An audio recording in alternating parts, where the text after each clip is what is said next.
साखरेचे दर अचानक का आणि कसे घसरले?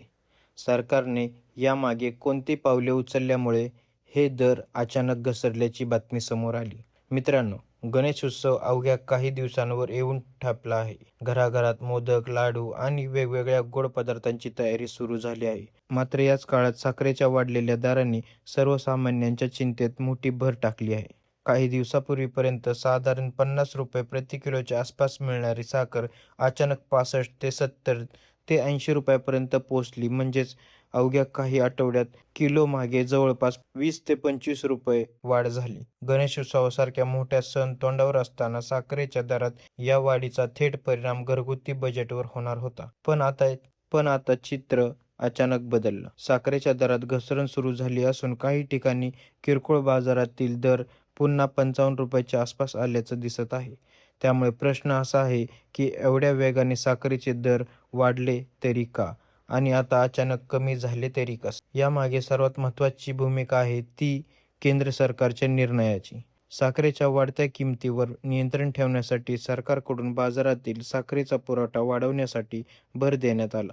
साखर कारखाने आणि व्यापाऱ्यांकडे मोठ्या प्रमाणात साखर उपलब्ध असतानाही बाजारात कृत्रिम टंचाई निर्माण होत असेल, तर त्याचा परिणाम थेट ग्राहकांच्या खिशावर होतो. त्यामुळे साखरेचा साठा करून ठेवणाऱ्या व्यापाऱ्यांवर आणि साठेबाजारावर सरकारची नजर गेली.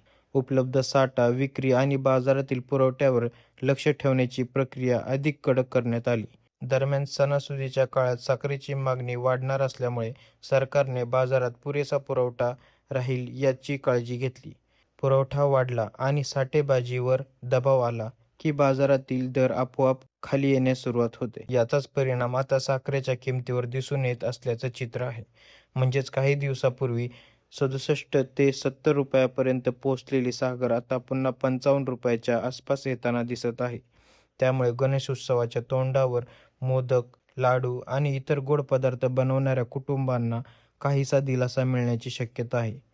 पण मंडळी, इथे एक महत्त्वाचा प्रश्न आहे. साखरेचे दर खरंच कायमस्वरूपी कमी झाले आहे का?